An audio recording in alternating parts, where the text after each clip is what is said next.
Кратки најави за денешниот дневник. На туризмот му предстои потежок период поради енергетската криза од оној во пандемијата.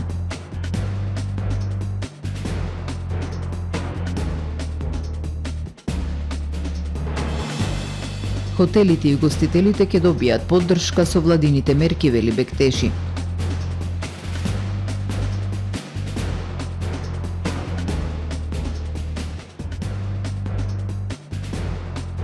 Лабуништани повторно најавуваат протести поради каменоломите.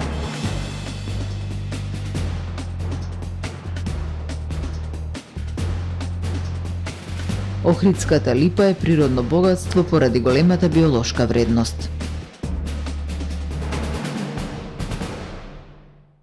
Со содржините на дневникот започнуваме по временската прогноза. Останете со нас.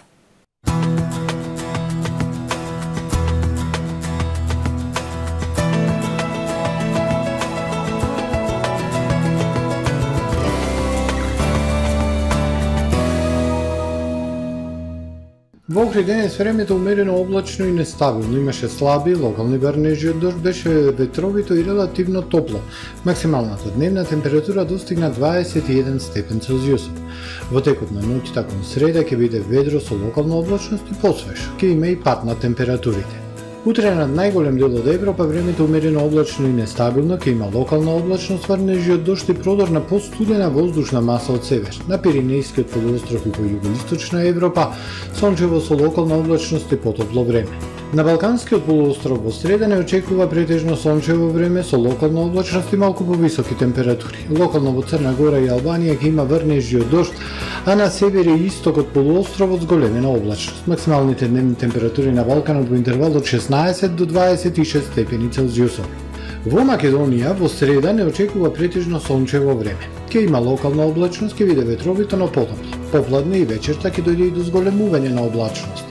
Минималните температури ќе бележат благ пад во однос на денешните, ќе бидат во интервал од 7 до 15 степени, додека максималните дневни во интервал од 20 до 28 степени во земјава. Во Охрид во среда времето претежно сончево со локална облачност, ветровито и потопло. Минималната 12, а максималната дневна температура 22 степени Целзиусови. Во четврток и петок претежно сончево време. Ќе има локална облачност, ќе биде топло, ќе бидат измерени 22 односно 24 степени Целзиусови. Во сабота не очекува умерено облачно и нестабилно време. Ќе има врнежи од дожд и температура до 25 степени Целзиусови.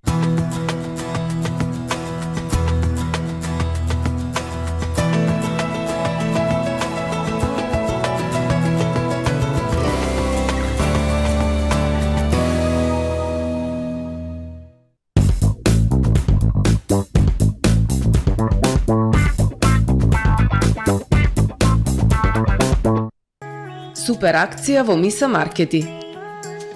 Кафе Паскалин Мерак 200 плюс 100 грама 65 денари. Чипси 230 грама 89 денари. Слога пилешки копан 130 денари. Перфекс 10 во 1 119 денари. Нудли 10 во 1 115 денари. Тиквеш розе шардоне вранец или мерлот 175 денари. Хел Енерджи 250 мл 25 денари. Миринда Портокал 1,25 литри 35 денари. Пазарете со Мерак, ваши Миса Маркети.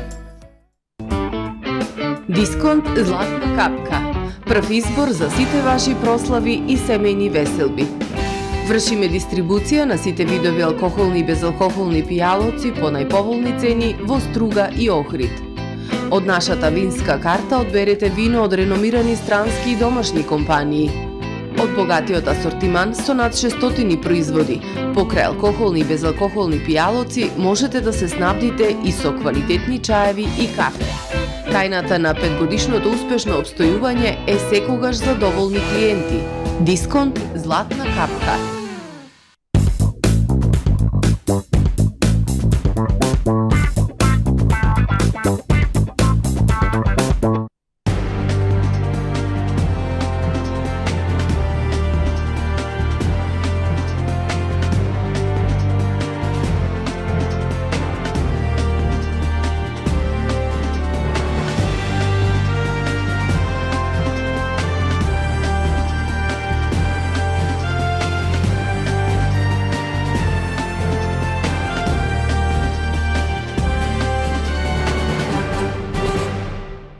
Добар ден, прво издание на Дневникот на ТВМ.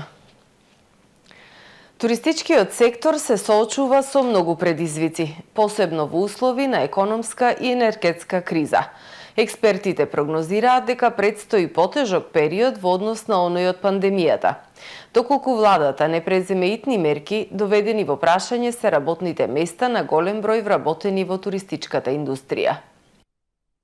Доаѓа уште една тешка зима за хотелско-угостителскиот сектор. Експертите прогнозираат потешка криза во туризмот во однос на пандемијата. Поголемиот дел од компаниите нема да може да ги покријат режиските трошоци. Научната фела смета дека владата итно мора да размислува за субвенционирање на електричната енергија, бидејќи голем дел од компаниите ќе стават клуч на врата, а со тоа ќе бидат загрозени работните места на вработените во туризмот. Кога ќе ги ставите на вага приходите кои што сте ги остварувале во шпицот на сезоната, тие не можат да ги задоволат, односно да ги покријат ни половина од трошоците што веќе се генерираат во септември, октомври, а да не зборуваме за зимата, кога навистина и температурите ќе паднат, па и навистина и нема да им се исплати да продолжат со работа. Треба навистина да се презема некои чекори за спас на туризмот, спас на угостителството, хотелиерството, да не дозволиме повторно да се повтори она што се случи 2020 година, кога навистина крахира. И големите и малите компании подеднакво ќе бидат погодени од кризата, доколку затвараат, ќе се намали девизниот прилив во државата.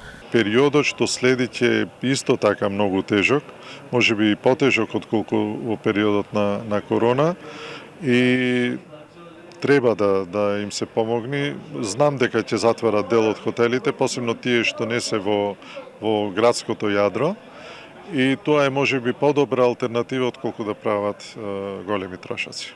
Според проценките на Хотам во хотелскиот сектор, на брегот на Охридското езеро има околу 3000 вработени. Доколку нема поддршка од владата за надминување на енергетската криза, голем дел од нив ќе останат без основна екзистенција. Со владините мерки за енергетската криза поддршка ќе добијат хотели и угостителски објекти. Бизнисот ќе биде помогнат директно на оние сектори кои имаат навистина потреба и оние стопанственици кои ќе покажат дека навистина штедат и имаат потреба од помош. Истакна министерот за економија Крешник Бектеши, одговарајќи на новинарски прашања на настанот по повод 27 септември, Светскиот ден на туризмот. Првично во однос на недостаток на електрична енергија, со тоа не се справува Северна Македонија. Во делот на високите цени, да, работиме во таа насока, имајќи го предвид дека имаме две пазари, регулирани отворен пазар, одредени хотели и угостителски објекти се на регулиран пазар, кој веќе има цена загарантирана до 31 декември. Тие што се на слободен пазар, до крајот на оваа недела владата ќе излезе со конкретни предлози и мерки се со цел да ги намалат трошоците што се однесуваат до електричната енергија. И во однос на работната сила веќе се работи ново решение во склоп на Министерството за труд и социјална политика се со цел да може да се олеснат процедурите во делот на добивање на дозволи за работа во Северна Македонија, а дополнително на тоа сите заеднички согласно програмите, мерките и барањата и на секторот треба да работиме за да имаме и подобри кадри што се подобро квалификувани и попрофесионални внатре во државата, се со цел на таков си начин да го развиеме туризмот во нашата држава. Лабуништани се закануваат со масовни протести, откако повторно се активира механизацијата на каменоломите во селото. Местното население повеќе од една деценија води битка против работата на 5 каменоломи во селото, кои ја загадуваат почвата, водата и имаат штетни последици врз здравието на луѓето. Во 2020 година владата им ги раскина концесиите, но од пред неколку месеци тие повторно започнаа со работа. Од Министерството за економија велат, управниот суд ја поништил одлуката на владата поради едностран раскин на договорите за концесија. По 2,5 годишна пауза повторно се активира механизацијата на каменоломите во Струшко Лабуништа и покрај одземените концесии се врши минирање, ископување и експлоатација. Со години еколозите бараат затворање на каменоломите кои поради ископување предизвикуваат големи количини прав кој го труе населението. Мештаните бараат итно да прекинат со работа, воспротивно најавуваат масовни протести, бојкот на наставата и блокади на патиштата. Мораме да примениме радикални мерки со блокирање на патишта, а уште полошо самото население барат и блокада, односно бојкот на наставата на основното и средното образование. Ова го велам затоа што нашите институции нема никаков слух за оваа работа и ова население го има трнато како да не постои во овој свет. Жителите на Лабуништа повеќе од ден на деценија водат битка против работата на каменоломите во селото која загадуваат почвата, водата и имаат штетни последици врз здравјето на луѓето, што потврдуваат резултатите од направените анализи. Повратниот одговор од тоа испитување дека и водата и земјишето е загадено и навистина треба да се преземат сите активности и да се разгледат сите можности дали тие каменоломи работат легално или работат нелегално. Владата во мај 2020 година им ги раскина договорите за концесија и им забрани работа, но од март годинава повторно се активира механизацијата. Од Министерството за економија велат управниот судија поништил одлуката на владата поради едностран раскин на договорите за концесија. Министерството за економија повторно побара од Државниот инспекторат за техничка инспекција да изврши увид согласно напатствијата дадени во пресудите на управниот суд. По добивањето на одговор од инспекторатот ќе известиме јавноста, стои во одговорот на Министерството за економија. Лабораториските истражувања на Охридската липа прикажуваат исклучителни резултати во поглед на биолошката вредност. Затоа потребна е дополнителна заштита на самоникнатата липа и дивиот костен и нивно третирање како природно богатство заради врвниот биолошки потенцијал. Исклучителни резултати прикажуваат лабораториските истражувања на Охридската самоникна липа. Меѓународен истражувачки тим, составен од повеќе професори од универзитети од Македонија, Србија и Турција, вршеле анализи и истражувања на липите од Охридскиот, Скопскиот и Струмичкиот регион. Климатските услови, надморската висина, чистиот воздух, езерската клима се условите на Охридскиот регион кои ја зголемуваат биолошката вредност на липата, вели доктор Моника Стојанова, која е дел од истражувачкиот тим. И навистина повторно истите резултати ги добивме каде што скопските и струмичките липи многу заостанаа во однос на резултатите споредено со охридските липи. За липите, кога говориме, подготвивме екстракти од цветот на липата.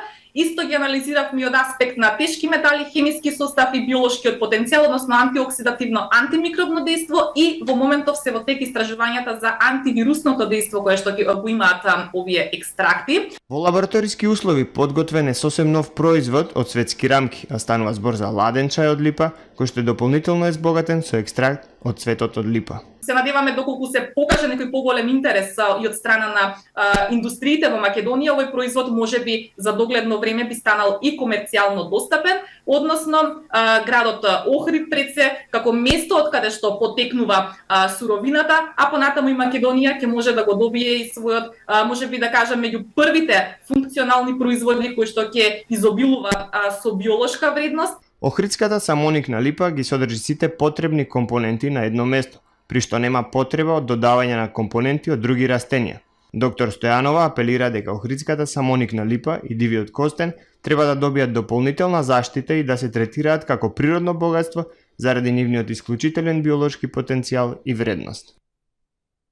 Во продолжение да ги погледнеме вестите што ги пренесоа странските новински агенции. Светот денеска. Американската крајбрежна стража во близина на Аљаска забележала кинески и руски поморски конвој, вклучително и крстосувачки брод со наведувачки проектили и разорнувач. 2 брода на кинеската морнарица и 3 на руската морнарица се забележани во Беринговото море, во формација на оддалеченост од 138 км од островот Киска. Американскиот брод стациониран во водите ги следел бродовите пред тие да ја пробијат формацијата и да се разделат. Американската крајбрежна стража имала поддршка од воздух од авион C-130 130. Инцидентот се случил месец денот како генералниот секретар на НАТО Јенс Столтенберг предупреди за интересот на Кина и за зголеменото воено присуство на Русија на Арктикот. Според Столтенберг, Русија формира нова арктичка команда. Отворила стотици нови поранишни воени локации на Арктикот од советската ера, вклучително и длабоки водни пристаништа и аеродроми. Кина се прогласи за земја близу до Арктикот и планира да го изгради најголемиот мразокршач на светот. Шведските поморски власти објавија известување со предупредување за истекување руски газ од гасоводот Северен тек во шведските и данските територијални води. Предупредувањето било издадено набрзо откако било откриено дека тече газ од гасоводот Северен тек. Синоќа данските власти ги повикаа бродовите да се држат настрана од локацијата на истекувањето на газ југоисточно од Бронхолм, откако било откриено дека газ тече од гасоводот Северен тек 2 во Балтичко море. Операторот на гасната мрежа објави дека 3 цевководи од системот претрпеле невидена штета за само еден ден. Операторот објави дека невозможно да се процени кога ќе се врати капацитетот на системот. Јапонија воведе строги безбедносни мерки во главниот град Токио за денешниот државен погреб на убиениот поранешен премиер Шинзо Абе. На државниот погреб присуствуваа бројни странски државници. Полицискиот оддел ги спроведе највисоките безбедносни мерки еквивалент на оние за време на Олимпијадата и Параолимпијадата во Токио минатата година и кога царот Нарухито се искачи на тронот во 2019-та. Бројот на полициско присуство надмина 18.000 кои во мај беа мобилизирани за безбедноста на состанокот на земјите од Квад во Токио со лидерите на Јапонија, САД, Австралија и Индија. Според владата, 2 локации за положување цвеќе на пошироката јавност беа достапни во парк во близина на салата Нипон Будокан во Токио, место за големи настани. Државниот погреб на поранешниот премиер, финансиран од државата, почна во 14 часот по локално време, а властите се соочуваат со зголемени критики, бидејќи се очекува да чини околу 11,6 милиони долари од парите на даночните обврзници, а голем дел од нив се припишани на безбедносните трошоци. Вселенското летало Дарт, што денеска го лансираше НАСА, директно се судри со астероид со што успешно заврши мисијата за спасување на Земјата. Необичниот настан се случил на околу 11 милиони километри од Земјата на небесното тело познато како Диморфос, пренесува BBC. Ова е прв обид на човештвото да придвижи друго небесно тело, а целта е да се види дали голем астероид кој се движи кон Земјата може да се пренасочи. Леталото е 100 пати помало од Диморфос, па затоа не го уништило астероидот. Наместо тоа Дарт се наведува дека судирот ја променил брзината и траекторијата на астероидот во Вселената. Научниците очекуваат притискањето малку да го придвижи Диморфос и да го направи гравитацијски врзан за Дидимос, поголем астероид од системот. Копнените обсерватории широм светот, вклучително и Вселенскиот телескоп Джеймс Веб, ќе го наблюдуваат астероидниот систем во наредниот период за да потврдат дали Дарт успешно го променил движењето на астероидот. Почитувани гледачи, ова е се што подготви информативната редакција на ТВМ за денес. Ви благодарам што бевте со нас. Пријатно.